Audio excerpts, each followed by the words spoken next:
బంగారం కొనాలనుకునే వారికి పసిడి ధరలు చుక్కలు చూపిస్తున్నాయి. రికార్డు స్థాయి గరిష్టానికి చేరాయి.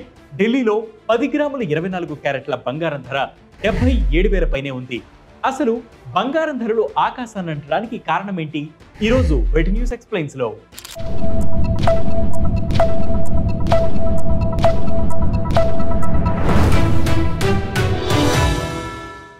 దేశీయంగా పసిడి ధర మళ్లీ పెరిగింది. కొన్ని ప్రాంతాలలో 10 గ్రాముల 24 క్యారెట్ల బంగారం ధర 78,000 మార్కును కూడా దాటేసింది. అంతర్జాతీయ కమోడిటీ ఎక్స్చేంజ్ లో బంగారం ఔన్స్ $2,662 పలుకుతోంది.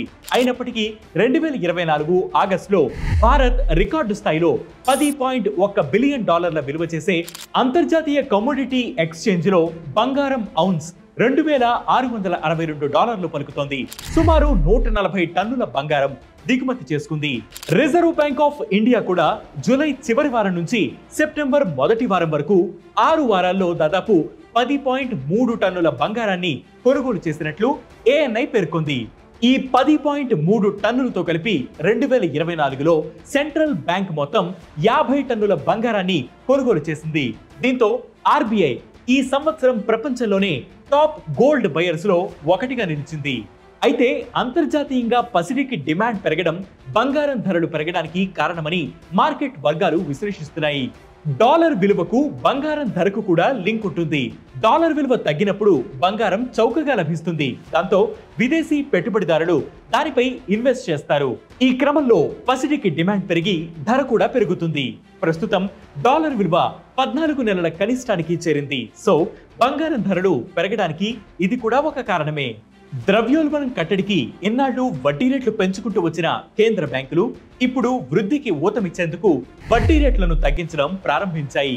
అమెరికా ఫెడరల్ రిజర్వ్ ప్రాథమిక వడ్డీ రేట్లను 50 బేసిస్ పాయింట్ల మేర తగ్గిస్తున్నట్లు ప్రకటించిన సంగతి తెలిసిందే. ప్రస్తుతం 0.5% వడ్డీ రేట్లు తగ్గించిన ఫెడరల్ రిజర్వ్ ఈ ఏడాది 2024 చివరి నాటికి మరో 0.5% కోత పెట్టనున్నట్లు సూచనలు ఇచ్చింది. ఆ తర్వాత 2025 తొలి నాళ్లలోనే మరో 1% తగ్గించే అవకాశం ఉందని సూత్రప్రాయంగా తెలిపింది. తక్కువ వడ్డీ రేట్లు కూడా గోల్డ్ కు డిమాండ్ క్రియేట్ చేస్తాయి. దీంతో ముందు బంగారం ధరలు రికార్డ్ గరిష్టానికి చేరుకుంటాయని విశ్లేషకులు అంచనా వేస్తున్నారు. ఆర్థిక వ్యవస్థను పెంచేందుకు చైనా సెంట్రల్ బ్యాంకు కూడా వడ్డీ రేట్లను తగ్గిస్తున్నట్లు ప్రకటించింది. సో అక్కడ కూడా బంగారానికి డిమాండ్ పెరగనుంది. మ్యూచువల్ ఫండ్స్ లోను ETF గా పిలిచే గోల్డ్ ఎక్స్చేంజ్ ట్రేడెడ్ ఫండ్స్ కు డిమాండ్ పెరుగుతోంది. మ్యూచువల్ ఫండ్స్ ద్వారా స్టాక్స్ లో ఎలా అయితే ఇన్వెస్ట్ చేయొచ్చో బంగారంపై కూడా అలా పెట్టుబడి పెట్టేందుకు ఇన్వెస్టర్లకు ఈ ETFs అవకాశం కల్పిస్తాయి. ఆగస్టులో ఈ ETFs కు $238 మిలియన్ ఇన్ఫ్లోస్ వచ్చినట్లు association of mutual funds in India వెల్లడించింది. వీటికి తోడు పశ్చిమాసియాలో ఇజ్రాయెల్, హెజ్బోల్లా మధ్య కొనసాగుతున్న ఉద్రిక్త పరిస్థితుల వల్ల కూడా పసిడికి డిమాండ్ ఏర్పడిందని ట్రేడర్లు విశ్లేషిస్తున్నారు. రాబోయే పండగ సీజన్లో ముఖ్యంగా దీపావళికి కొత్త రికార్డులు నమోదవడం ఖాయమన్న అభిప్రాయాలు వ్యక్తమవుతున్నాయి.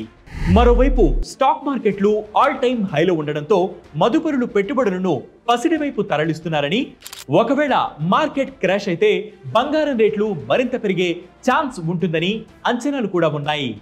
మరి బంగారం రేట్లు పెరగడంపై మీ అభిప్రాయాన్ని కింద కామెంట్ సెక్షన్ లో మెన్షన్ చేయండి. దాంతోపాటు వెట్ న్యూస్ యాప్ ని ఫాలో అవ్వండి. ఈ ఇన్ఫర్మేషన్ ని మీ ఫ్రెండ్స్ అండ్ ఫ్యామిలీ మెంబర్స్ తో షేర్ చేసుకోండి. వెట్ న్యూస్ తెలుగు యూట్యూబ్ ఛానల్ ని సబ్స్క్రైబ్ చేయండి.